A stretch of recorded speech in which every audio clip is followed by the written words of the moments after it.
You're listening to Catholic Chicago. Ahead, the Archdiocese of Chicago brings you programs about the people, events, and issues that touch our lives. Welcome to Catholic Chicago.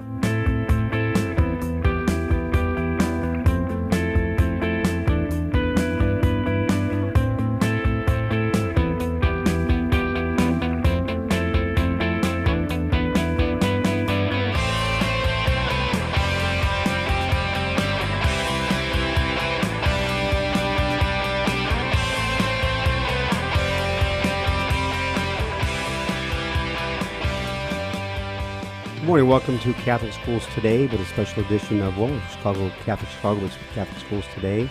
WNDZ, 750 AM, 312-255-8408. You can also get us on youtube.com/Catholic Chicago. Father Greg Sakowicz, the rector of Holy Name Cathedral here in Chicago, and co-host Mark Teresi. How was your weekend, Mark? Oh, it was very good. We celebrated Father Dom Grassi's 50th anniversary at St. Joseph's.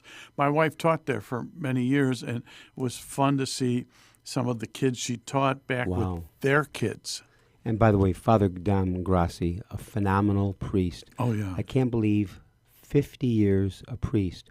I'll be celebrating 44 years tomorrow. Oh. So Dom was ordained in 73. I was ordained in 79, but Dom Grassi, a tremendous priest. Okay, quiz. All right. Quiz for you. Who is probably the most prominent classmate of his? Cardinal Wilton Gregory. Correct. And how about ding, ding, ding, ding, how about ding. sports for 400?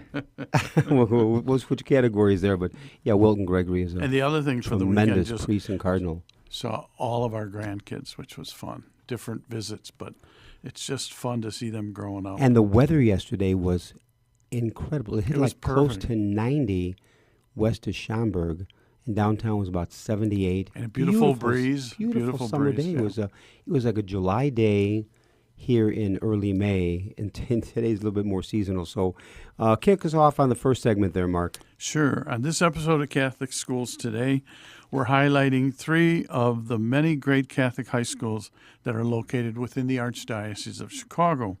First up today, we have DeLaSalle Institute, whose mission has been and is to foster a desire for excellence in education. Young people from a variety of ethnic and economic backgrounds are given an opportunity to fully develop their abilities so they may be active, contributing members of our complex, changing society. Joining us for this first segment are Associate Principal and Teacher Paul Derschel and Junior Student Gabrielle Wilson, class of 2024. Welcome.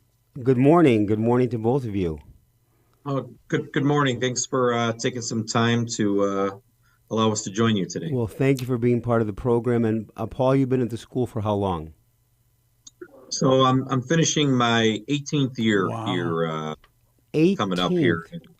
So then where did you go to high school? So I went to St. Lawrence, and I actually then did my student teaching here at DeLaSalle in 2005, and was a teacher for 8 years before I became assistant principal in 2013. Gabrielle, you are a junior at DeLaSalle. That is great. Good morning to you. Yes, I am. Good morning, Gabrielle. Now, let me ask a first question to Gabrielle. We'll get you started here. And if an 8th grader from the neighborhood were to say to you, Gabrielle, why should I go to DeLaSalle? What would you tell that individual? I would say that going to DeLaSalle is very different than going to any other high school. Everyone is very close here, and I feel like having that connection and bond is really important in high school, because sometimes it's not easy to make friends, but I feel like DeLaSalle is very welcoming when you first get here, and that is really what drew me in. So I would say, like, just wanting to be a part of a family, choose DeLaSalle. That's a great response. Excellent. Wow, what a plug for the high school. Paul, maybe a little bit of history of DeLaSalle so people understand how this fits into our rich Chicago tradition. Sure, yeah. DeLaSalle has been around for quite some time, 1889 actually. And so we have a real rich history here at DeLaSalle. And, the school has evolved through the time, or the the times of Chicago, it has evolved with those times, right? Going back to 1889, there's a real rich history of meeting the demands of Chicago early in DeLaSalle's history in the 19th century to modern times, right? Mm-hmm. So it's something we're very proud of, but still the school is very modernized as well. You have some famous alums. We do, yeah. I know in the opening segment you guys were talking about some people as far as knowing priests, who their alumni were. Yeah, a lot of mayors have gone to the DeLaSalle. Mm-hmm. So that's something that's we have the Mayor Daley statue in our courtyard, which is the only one I believe in Chicagoland area. Wow. The mayor's is the big one, yes. And he would have been class of, he goes back quite a ways. Yeah. I'm embarrassed I don't know the exact year. No, I think that's perfectly okay. And it now again in your case, Paul, when you were at St. Lawrence High School, and then ended up doing your student teaching at DeLaSalle. When you were a student teacher, what impressed you about the high school then, and then what drew you to become part of the faculty shortly after that? Yeah, and it kind of links to the question you asked Gabrielle at the start of the segment as far as what makes schools special. And I think when it comes to Catholic schools in particular, the relationship really transcends beyond just the normal teacher-student relationship. I think we as a school and as Catholic schools care about the individual beyond just the education. We host a senior award night here, and one of the things I say as far as education is concerned is my hope and my strong belief in working here, I know that at Catholic schools, beyond education, we teach them how to live. And I think that's really important. I think well-being is something that has come to the forefront of society. And I think beyond just setting them up for the future, it's also empowering students on how to live their best life, and that's important. Good response. Gabrielle, what's different about DeLaSalle in terms of service, in terms of what Paul was just talking about, in terms of a lifestyle and encouraging you? How does DeLaSalle fit into your life that way? And how is it going to change your life as you move forward?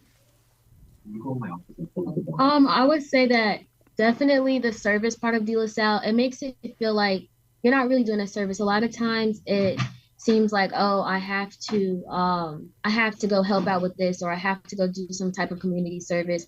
But I feel like at DeLaSalle, a lot of the things we do, it's fun for us to do. Like specifically me, I just help with the Special Olympics, and that just taught me how to work with other students that have like special needs and not to discriminate against them because they are just like us. And I feel like that's really important to have in the real world because a lot of people aren't aware about those things. So DeLaSalle really gives us the opportunity to have service opportunities to work with others and prepare us for life afterwards. Now, it's interesting what Gabrielle just said. I find fascinating. When I was a very young priest, 120 years ago, my first pastor, Father George Kane, I remember saying to George, I have to go to the hospital and see someone. And he said to me, Greg, do you have to or want to? And I thought, I kind of want to. And so I've always remembered that. And what you just said now was that DeLaSalle, the importance of service, you could use the word fun. And so also what's thinking in my mind is, I can tell with you, Gabrielle, in terms of service, you don't have to, you want to. And it's really a question for all of us in life. Do I have to do this? Do I want to do this? And there's a lot of things in life we have to do. Oh, sure. But somehow to be a follower of the way of the Lord, I would want to, because that's putting our baptism to practice. And by the way, it's so easy to be holy in church. That's easy to be holy in church. It's leaving the exit doors now to put on Christ. And Gabrielle, let me tell you one other thing about what you just said. Our youngest daughter is special needs. So she's been involved in Special Olympics for years. And one of the inspirations for us is when we see young people like you there at the games helping and also observing how good those athletes are to one another. It's a competition. But you want to say a little bit about what you've seen at Special Olympics as you've worked there? Yes. So my first time doing it was a couple weeks ago, and I was just helping out, and it was really fun to see how like everyone really got involved with the sports. They make it competitive amongst each other. Like even the people like that do not have special needs, we were playing games with them, competing Hmm. with them, just as if they were everyone else. And then I also got the opportunity to be actually a part of the Special Olympics and run with some of the students, and it Oh, was fun to see that we created our own relay team and was able to win, and it was just really fun to be a part of. oh, Now, this is a beautiful. true story with the Special Olympics goes back about 15, 20 years ago. I think it was in Seattle. And that is 10 children were lined up for like a 100-yard dash for Special Olympics. At the sound of the gun, they took off. At the start, one of the little boys fell down. As the other 9 continued to run, they all stopped, turned around, went back, picked up the little boy who fell, and then the 10 of them, arm in arm, walked all the 100 yards to the finish line and crossed together. Yep. They said it was the most powerful thing parents had ever seen, that they arm in arm, they made sure this little boy, all 10 of them together, crossed the finish line. If that isn't about caring Yep. for one another, because I'm very competitive, and when you have a race, you run. You'd keep running. I'd keep running. That's Whoops, right. sorry. No, that's pretty good. I like that. Paul, look what I have to put up with this guy every day at the cathedral. Yeah. You know, Gabby and I know each other pretty well. I think she knows I'd probably keep running. That's why I was laughing. As I would push you, Paul. That's the wrong answer. I shouldn't have said that. That's actually pretty funny. Well, Paul, let me ask you, brag a bit about DeLaSalle, some of the programs, the religious formation, how the young people are trained beyond education, but somehow being taught life values rooted in the Lord. Yeah, sure. So I think one of the things, and I'm sure many Catholic schools do this, but all of our students are really involved in the community. And Gabby talked about the Special Olympics and the partnership we have here. All of our students, before they graduate, have to complete 100 hours of community service throughout their 4 years. So, excuse me, I think that's something that's really, important, and just a general understanding of the community as far as the importance of giving back to the community and the self-worth that one gains from those experiences, right? So that's something that definitely separates us. I think also just from our theology courses that we offer, it's rooted in, besides just learning about spirituality, also empowering the person or empowering the individual, rooted in spirituality, but also living the good life. And in many ways, that perspective can be different based on the individual, but our theology programs are very strong here as well. And we're a LaSallian school, and so our LaSallian mission, rooted in what St. John Baptist de La Salle founded the school in, is something we still preach today. Is rooted in our actions in our community, and we see that in our courses as well. Now, last week we celebrated Brothers' Day, Religious Brothers' Day in the church. What's the impact and what's the presence of the brothers at DeLaSalle Institute? You started to talk about the founder, St. John de La Salle, but maybe give people, from both of your perspectives, a little bit more of how his presence still impacts the school.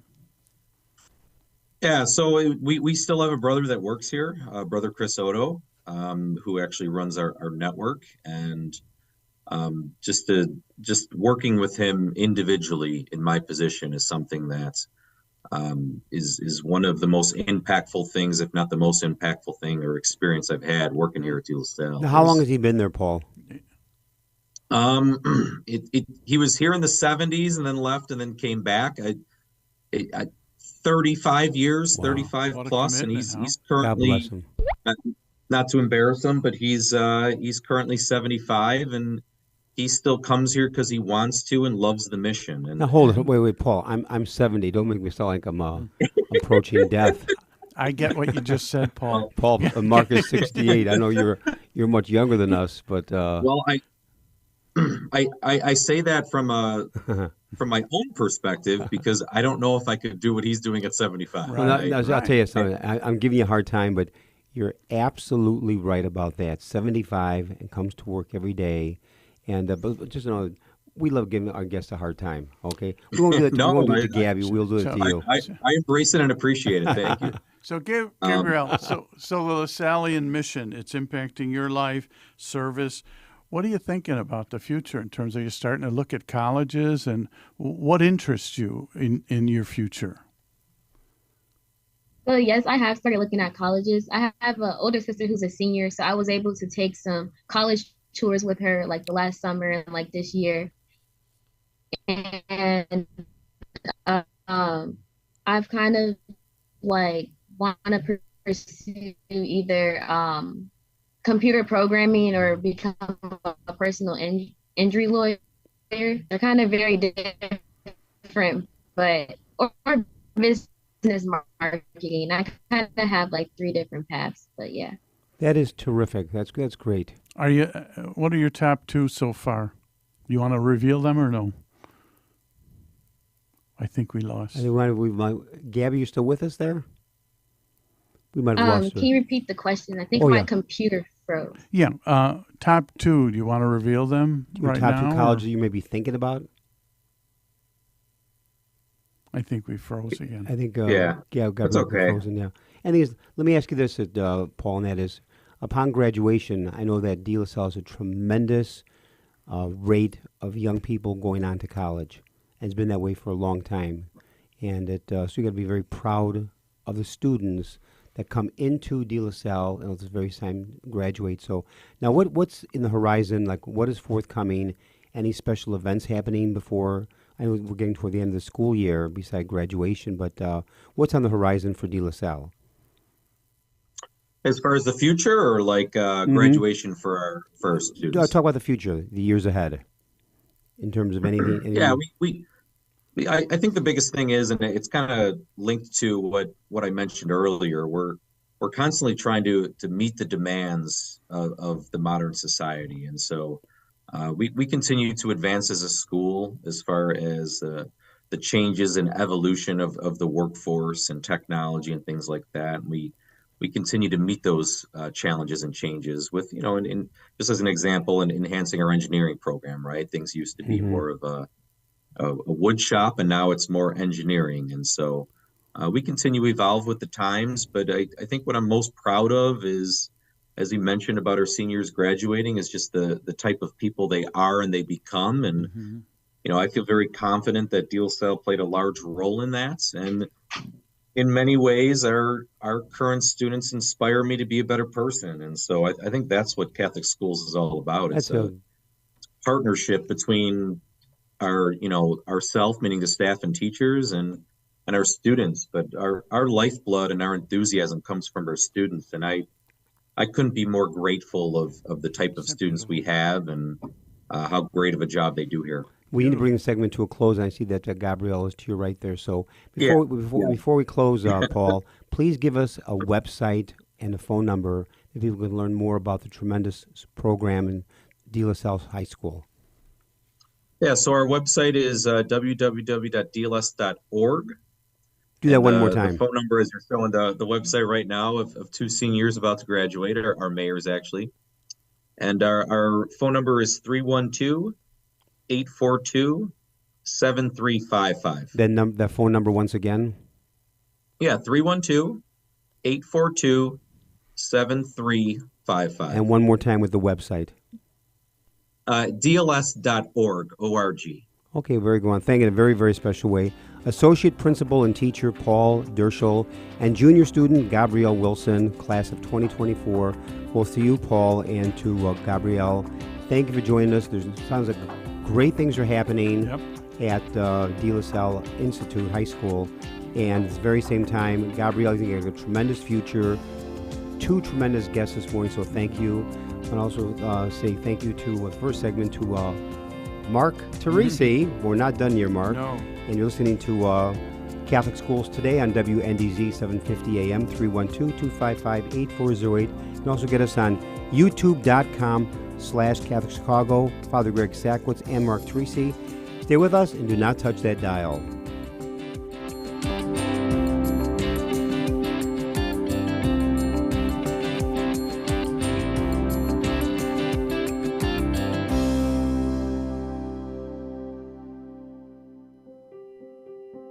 For more than 20 years, Catholic Charities Adult Protective Services has been advocating for seniors who are the victims of abuse, neglect, confinement, or financial exploitation. With our partners at local, city, and state agencies, our trained case managers follow through on every concern that is brought to our attention in a cooperative way to ensure that our seniors are safe and protected. According to the Illinois Department on Aging, last year nearly 21,000 cases of elder abuse were reported in Illinois. Of these, only 5% were reported by seniors themselves. So raising awareness is an important part of this issue. If you are concerned about a senior you know, call 800-252-8966. That's 800-252-8966.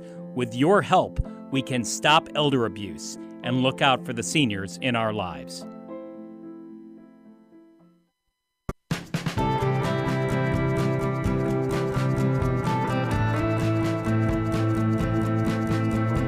People always say, how can you spend your day with 3-year-olds? Seeing the changes that they go through and just the journey and how they grow, this is a very rewarding job.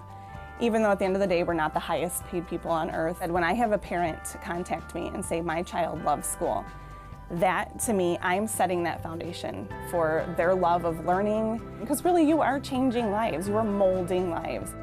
Shape the next generation of leaders. Teach. Apply today at archchicago.org/schooljobs.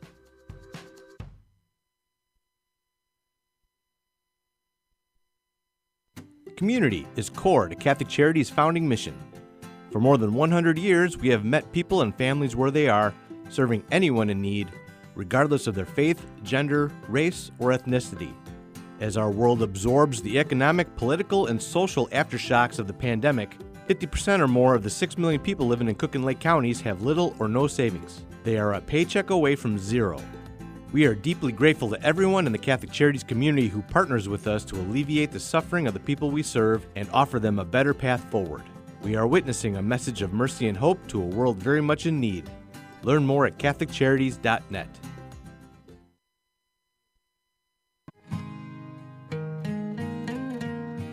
I am a seminarian. The Church needs compassionate and well-trained priests to help guide each of us through life. What inspires me, what draws me always to the priesthood is continue to see priests be a beacon of hope for other people. You can play a part in the education of these young men as they prepare for a life of service to others. I want to be that beacon of hope too, and it sets my heart on fire. To support our seminarians, make your gift at archchicago.org/seminarian fund or call 312-534-7959.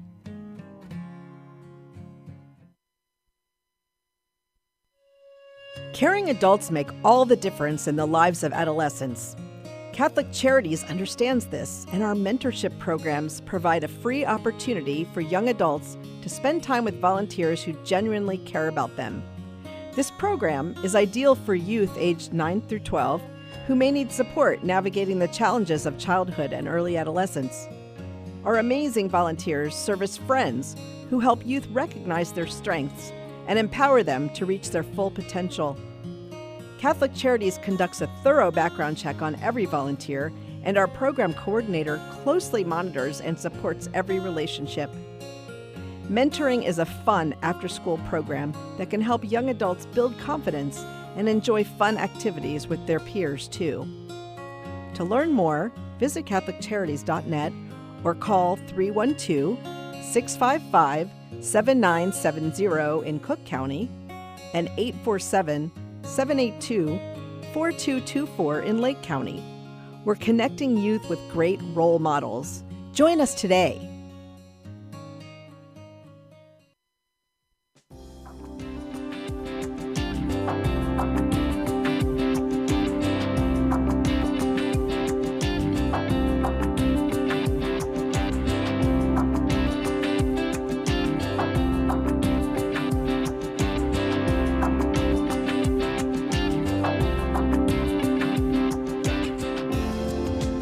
Welcome back to Catholic Schools Today, a special edition of Catholic Chicago on WNDZ, 750 AM, 312-255-8408, and get us on youtube.com/Catholic Chicago. Father Greg Isakowitz and Mark Teresi. It's interesting with this program today, Mark, with Catholic education. We are both products of a Catholic education in the Archdiocese of Chicago. You went to what grammar school? Well, St. Clement's, then Quigley, then the college seminary, then graduate school at Loyola twice. So total Catholic impact in terms of my life. In my case, I was kindergarten, believe it or not, was Washington Public Grammar School for 1 year because Mary Seat of Wisdom in Park Ridge did not have a kindergarten.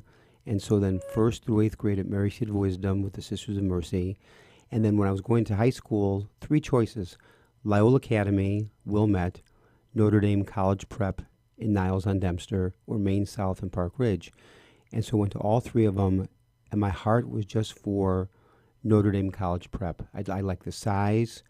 There was something about it. And then from there, in my senior year, I turned down a scholarship to Northwestern University, early admission with a partial scholarship in radio and television, because during my senior year, I was really struggling between radio and television, what I wanted to do, but also about the Lord knocking at the door of my heart for priesthood. And so I then turned down that scholarship at Northwestern, went to Niles College Seminary of Loyola, where I met you 2 years later at Corner Parliament Tui. And ironically, Niles College Seminary was originally from 1910, St. Hedwig Polish Industrial Orphanage. Right, exactly. From 1910 to 1961. Then became a 2-year college seminary. In 66 became a 4-year college seminary. I entered in 71, 4 wonderful years in college seminary, and from there went to University of St. Mary of the Lake, Mundelein Seminary in 75 in September. And ironically, when I started the college seminary, 100 men in my class. In the college seminary. 100? 100 in my class. Wow. And we graduated 56 4 years later in 75. 28 of us went on to Mundelein Seminary, the theologate. We were joined by 7 new men into my class. So starting the theologate at Mundelein with 35 guys in 1975, ordination day, which was 44 years ago tomorrow, 31 men ordained priests for the Archdiocese of Chicago, of which I think 28 of us were born here in Chicago. And many, many were products of the high school seminary Quigley North, the building we're in, or Quigley South. But I was from Notre Dame, so a non-high school seminarian that moved on to the priesthood. But it's 44 years ago tomorrow, and it was a Wednesday at Mundelein. Beautiful, beautiful day, and gorgeous with my classmates and the grounds of the seminary. And I truly want to thank God for the gift of priesthood for 44 years and serving all the people of God, Church of the Holy Spirit in Schaumburg, then back on the faculty at Niles College Seminary of Loyola. I was vocation director, director of missions, and then 18 years at St. Mary of the Woods, tremendous years in Edgebrook, 4.5 as associate, 13.5 as pastor, then St. Mary's in Evanston for 6 years, and now when the Cardinal Supich asked me to come to the cathedral back in 2016, I was starting my 8th year in July of this year. And now in your case, when you from Niles College graduated, you then you stayed for a master's at Loyola? I went to a parish ministry at St. Paul of the Cross, and then St. Zachary's. But prior to that, the interesting thing for me in terms of education is something that our guest had mentioned before, just the depth of relationships that you build. I mean, we had dinner with a classmate of mine from Quigley 54 years ago, Saturday. My wife and I had dinner. This week I'm seeing another classmate. We're planning our 50th, which is June 10th, here at Quigley. You know, and walking. That's right. You have your 50th high school reunion. Yeah. Next month. Yeah. That's right.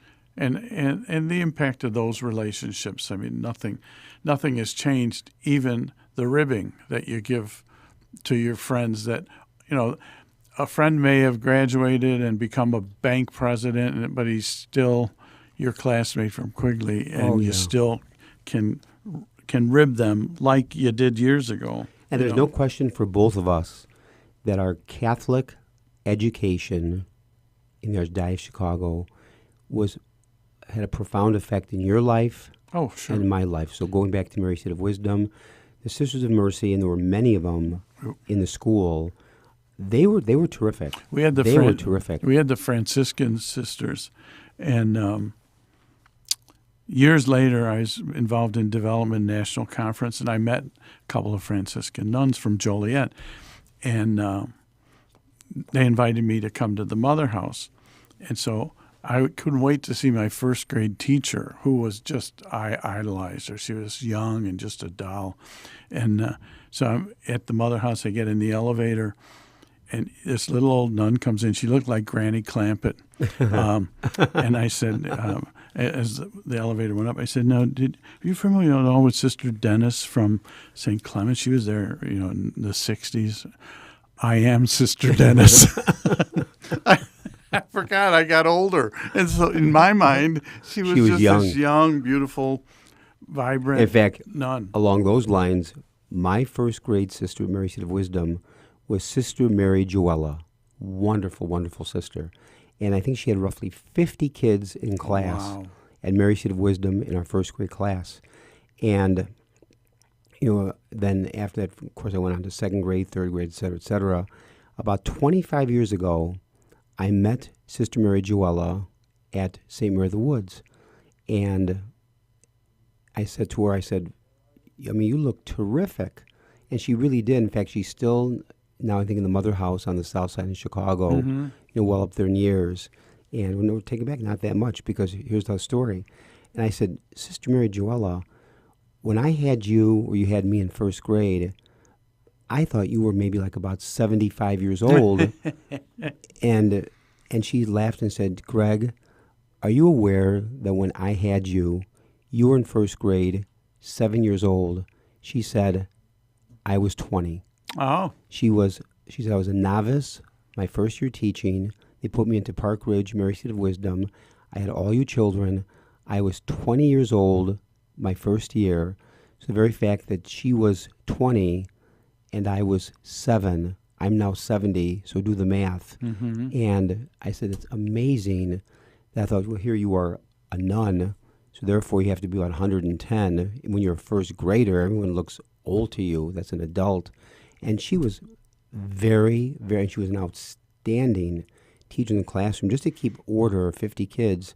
And she did. And you know what we're talking around, but we should say it up front, the tremendous, tremendous influence and commitment of the religious women that taught us. They formed us before, our parents, and then they formed us. Yeah. And also I want to lastly say, in this Catholic education today, both in grammar school, high school, the lay teachers, which form most of the schools. What a commitment. They are tremendously committed, and my hat's off to all Catholic education, the teachers. Hats off to you. Kudos. We're going to go to a break here on Catholic Schools Today. WNDZ 750 AM, Father Greg Zakowicz and Mark Teresi, 312-255-8408. Also get us on youtube.com/CatholicChicago. Stay with us, and again, do not touch that dial.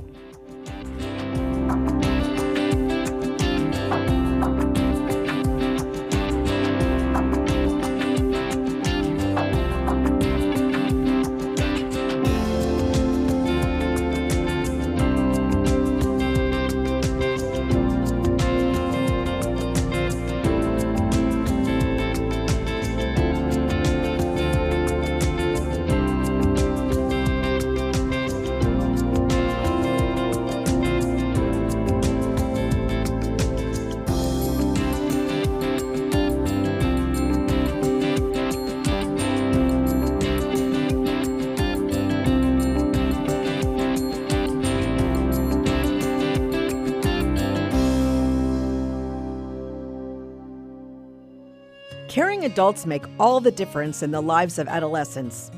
Catholic Charities understands this, and our mentorship programs provide a free opportunity for young adults to spend time with volunteers who genuinely care about them. This program is ideal for youth aged 9 through 12 who may need support navigating the challenges of childhood and early adolescence. Our amazing volunteers serve as friends who help youth recognize their strengths and empower them to reach their full potential. Catholic Charities conducts a thorough background check on every volunteer, and our program coordinator closely monitors and supports every relationship. Mentoring is a fun after-school program that can help young adults build confidence and enjoy fun activities with their peers, too. To learn more, visit CatholicCharities.net or call 312-655-7970 in Cook County and 847-782-4224 in Lake County. We're connecting youth with great role models. Join us today.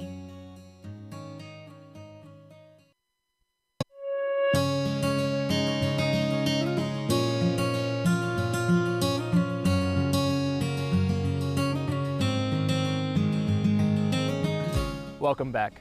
Es fabuloso verlos. Dobrze jest znowu być razem. It's good to be together again. After so many months apart, pandemic capacity limits have been lifted, and we want to welcome everyone back to church. We can all pray together again. And listen as our choirs lift their voices in song. We've been together in spirit. And now, when you are ready, our doors are open wide. Nuestras puertas están abiertas de par en par. Nasze drzwi są otwarte. And we're here to welcome you back to Catholic Mass.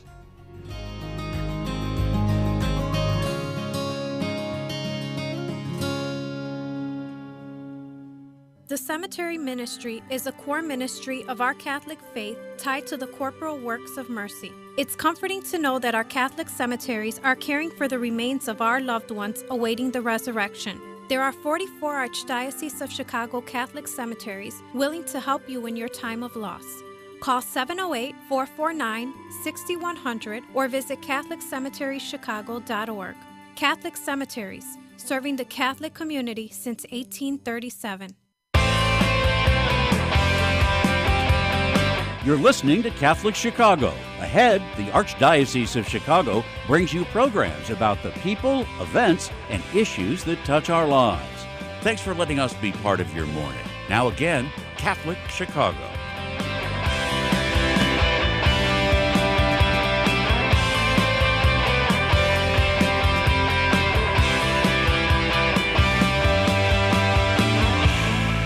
Welcome back to Catholic Schools Today on WNDZ 750 AM, 312-255-8408. Also get us on youtube.com/CatholicChicago. Father Greg Sakowicz and Mark Teresi. Mark, get us into the last and final segment. Sure. For our final segment today, we shift from the south side of Chicago to the northern suburbs. Carmel Catholic High School in North Suburban Mundelein is a college preparatory high school empowering students to be servant leaders filled with zeal for faith, scholarship. Joining us for the final segment of today's program are science teacher and sustainability manager Michelle Titterton and senior student and president of the Environmental Club, Bridget McLeod, class of 2023. Congratulations. It's getting close. Welcome to Catholic Schools Today. Good morning, Michelle, and to also Bridget. And Michelle, you've been there for how long in the school? Good morning. Good morning. I've been at Carmel for a total of 10 years. Before that, I had worked in the energy sector. Wow. Okay. Excellent. And where'd you grow up? So I actually was born in Chicago. All my relatives are from Chicago. I traveled a lot growing up, but I am a product of Catholic education. So where'd you go to grammar school and high school? So for a little while, I went to grammar school at St. Teresa's in Palatine. Oh, sure. I went to high school in Europe because I was traveling a lot in Europe with my family, but I did go to the University of Notre Dame for my undergraduate degree in chemistry. Good for you. I'm also a domer. Yay! What class are you? I am class of 91, and that's actually where I met my husband. And Father Greg is 01. Yeah, 1801, yeah. I was class of 84 in a master's in graduate studies, and at a beautiful, beautiful campus. Yeah. And then, and Bridget, you are a senior and graduating. What's the date for graduation? End of May or early June? When do you graduate? Do you have the date? End of May right now is on the calendar, so I'm hoping it stays like that. And what are your plans after Carmel High School? After I graduate, I'm going to be attending Anderson University in South Carolina, where I'll be majoring in biology on the pre-veterinarian track. Wow. And I'm hoping to get a minor in environmental science as well. That is wonderful. So when you become a veterinarian, come and see me, because our son runs West Side Loop Vet, and they just have 2 extensions. So they're going to need a lot of wonderful veterinarians. So might have a job already lined up there. And Michelle, give us a little bit of the history of Carmel High School, because I was actually across the street for 4 years at Mundelein Seminary from 75 to 79, and Carmel High School has such a phenomenal reputation in that part of the Archdiocese in Cook County, or take it back, Lake County. So give us a little bit of the background of Carmel High School. Yeah, it's a very interesting story. In the early 1960s, there was a vision to create a Catholic high school in the area. And, they reached out to 2 different religious orders. So the Carmelites were responsible for putting together the school for the boys' side of the high school, and the Sisters of the Blessed Virgin Mary were responsible for the girls' side.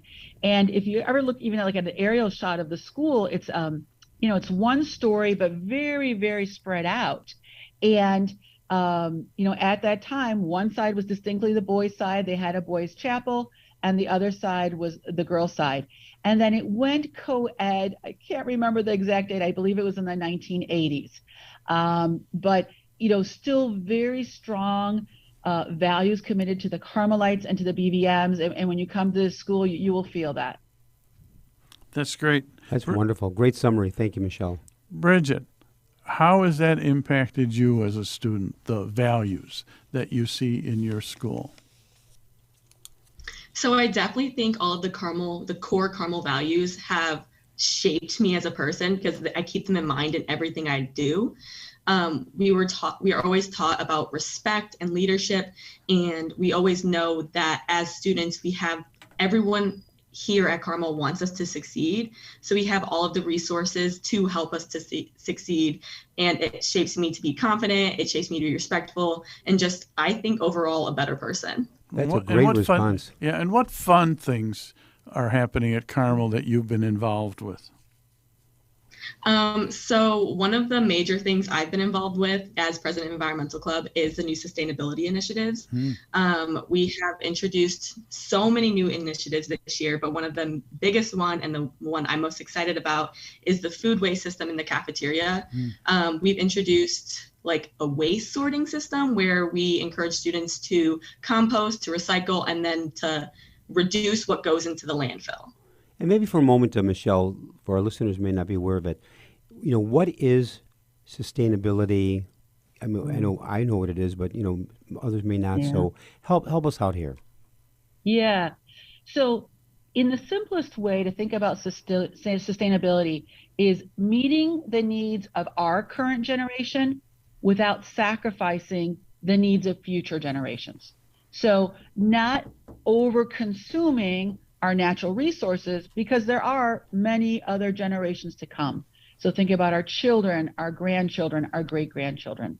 And so at many businesses nowadays, certainly universities, you have a sustainability manager, a sustainability director who's responsible for analyzing the impact on the environment of that operation, right? So how much energy is being used, how much waste is being generated, those kind of issues. Excellent. That's fascinating. We're going to take a little break. WNDZ 750 AM Catholic Schools Today. Father Greg Sackwitz, Mark Tracy here with our guest from from Carmel High School up in Mundelein, Michelle Titterin, who is the science teacher and sustainability manager, and our senior student, Bridget McLeod, is going to talk to us a little bit more after break about her future plans. Exciting to hear how environmentally correct your school is and how you're going to bring that to future generations. We'll be back in a few minutes. Please stay tuned.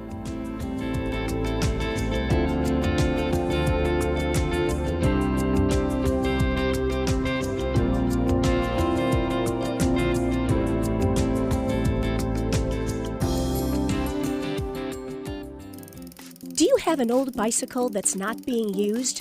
Consider donating it to Catholic Charities Veterans Bike Project of Lake County. Skilled volunteers are refurbishing bicycles to make them safe and ready to be used by veterans to get to and from their new places of work. We also gratefully accept financial contributions that are used to purchase bike helmets and other safety accessories.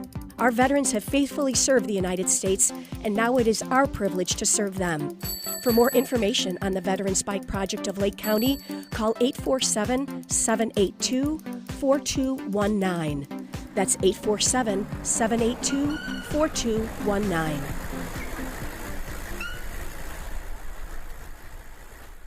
Oh, hey! Welcome to our crib. I'll show you the tour. This is where we put our food waste. The bucket's small. Yeah, it's for a reason. Eat your food. It's not that hard. This is where we put our recycle. Any clean plastic, paper, or aluminum can go in here. But what if I have half a water bottle? Drink it. Oh. Yeah, don't waste water in here. Anyway, this is where our landfill goes. Anything you can't put in food waste or recycle goes in here. If you don't know, just put it in the landfill. I'll just cry about it later. It's okay. Just drink your water and eat your food and we'll be set. Thanks. See you later. Bye.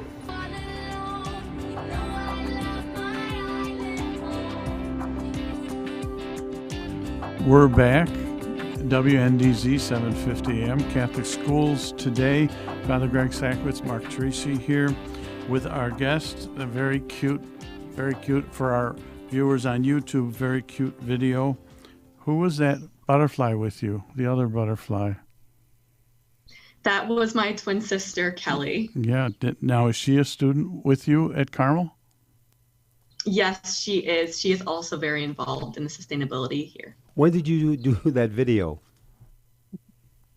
That video was pretty early in the year. I believe it was in October, September or October, when we were just starting our waste initiative. Now, how are how are the students reacting to this, and how do you measure any kind of impact or success for this program, maybe for both of you?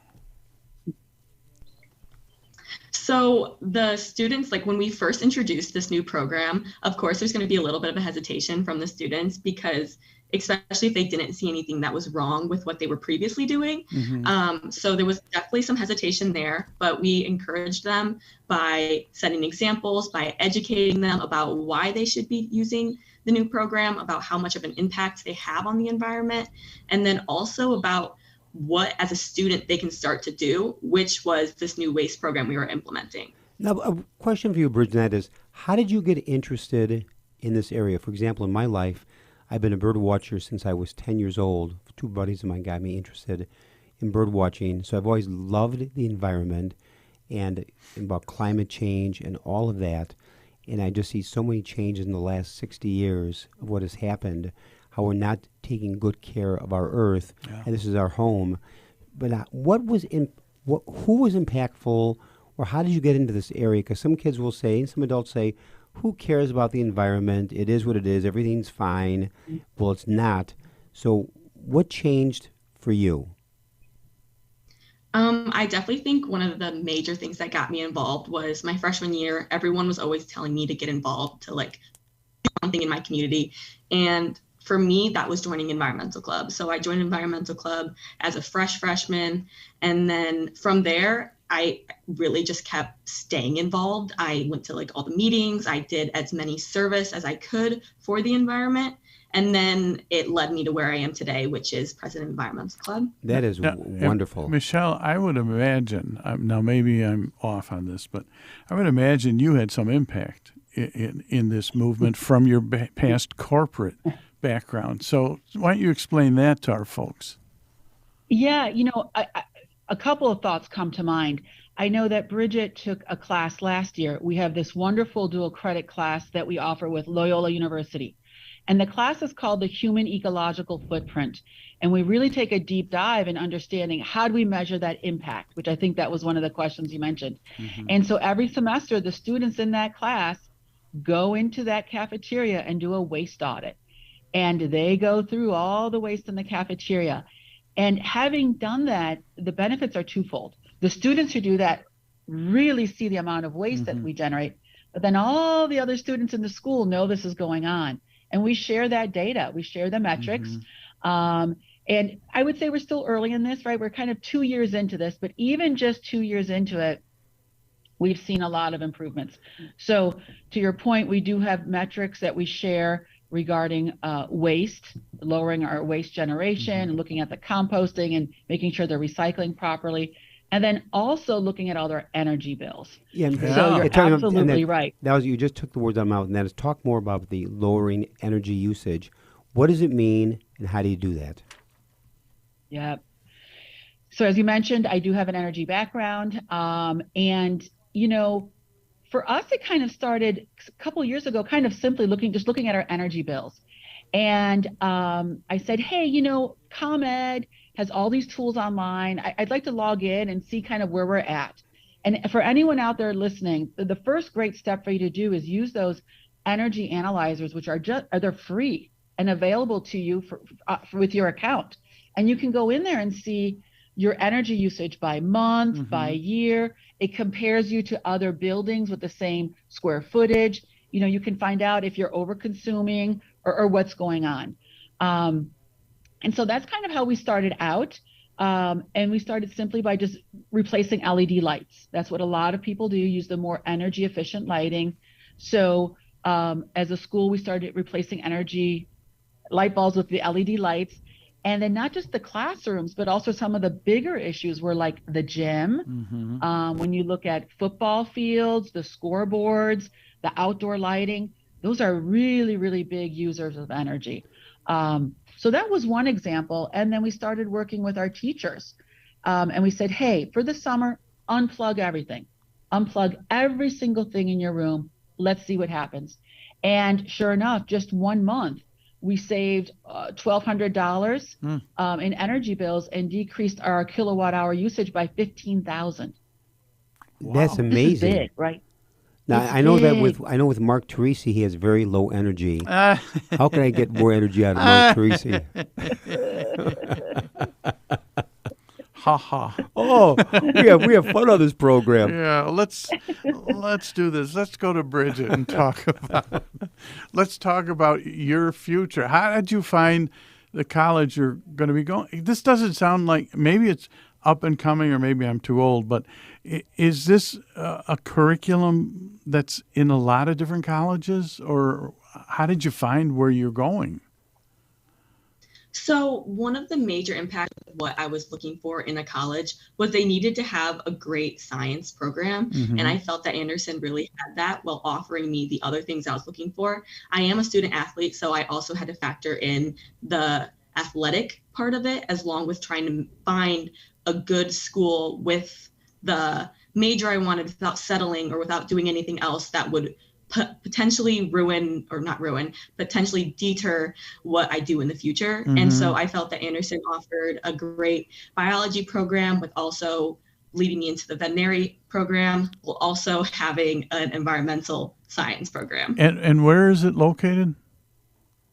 It's actually in Anderson, South Carolina. So it's about 20 minutes away from Clemson. So, oh, wow. So are you getting ready emotionally to be moving? Is it going to be exciting for you? Is it going to be? I know with our kids, by the time we moved them in, they said, "Oh, goodbye." They're ready to go. I thought we were going to have dinner and sob, but we didn't. But what about you, Bridget? How are you getting ready? So I'm definitely really excited. I think going in as a student athlete, I have a little bit of an advantage because I'm not going in not knowing anybody. Right. I essentially have a given friends to my youth team, and I'm also going with my twin sister. So I can't have Are you going to the same place? Now, what sports do you Yes. play? What sports do you play, Bridget? I play lacrosse, so I'm committed for lacrosse for Anderson. That is wonderful. What's your sister majoring in? She is a marketing major, so Yeah. slightly different than my biology track, but she'll be going into the marketing program. And are you roomies? Yes, we are. Oh my gosh, that's terrific. That's got to settle your parents' mind a little bit that you guys are. And just the rooming last couple of minutes, Michelle, you can just talk to us about Laudato Si, which I think occurs the week of May 21. So say more about that from the Pope. Yeah. Yes. Thank you. Yes. At Carmel, we're very passionate about the Pope's beautiful encyclical Laudato Si. It is actually one of the inspirations for our environmental club. And the students study Laudato Si also in their religion classes. Laudato Si week is coming up at the end of May. It is the 8th anniversary of this beautiful encyclical. And so I would encourage, any, especially the Catholic school teachers who are out there listening, to incorporate some of that into your curriculum for that week, because it's a beautiful way of bringing together our faith and our care for the environment. I believe that our Catholic schools are uniquely poised to be able to care for the environment because we can come at this from a spiritual point of view and also a science point of view. How would you best summarize the Pope's encyclical in a couple of sentences? I think the Pope's encyclical calls us to be critically and acutely aware of a integral ecology, which means we're all interconnected. And in particular, focusing on the poor, those in many parts of the world that did the least to cause climate change are the first to suffer the immediate and very challenging impacts. And so we're called to solidarity. That's a great summary of it. In just the last minute here now, Michelle, give us a phone number and website for people to learn more about Carmel High School. I think the best thing is to go to our website. And so it's www.carmelhs.org. I probably got it wrong, so I might be in trouble with marketing. But better than that, we are on Instagram and the green.corsairs, right, Bridget? Yes. Yeah. You can find our sustainability page at green.corsairs on Instagram, and then also our high school, which is just DCHS Corsairs. Okay, well, that's tremendous. But you both been excellent guests. I want to thank in a very special way science teacher and sustainability manager Michelle Titterton, and senior student and president of the environmental club Bridget McLeod, who's off to college come the fall. And so to Michelle and to Bridget, God bless both of you. Keep up the great work that you're doing. And we need this area not only to talk about it, but to live it out. Exactly. And that's the key. And because I see our world right now is, from an environmental point of view, the earth is sick. And people poo-poo that, but it really needs to be turned around before it's too late. And I want to say special thanks to co-host Mark Teresi. Great job again, usual to be with you, Mark. To be here. And Thank you. Great work of our producer engineers, Michael May and Brian Hockey Hitman Brock. And to our listeners, may God bless all of you. Continued blessings during this Easter season. Change in temperature. We are going to get to summer one day soon. God bless.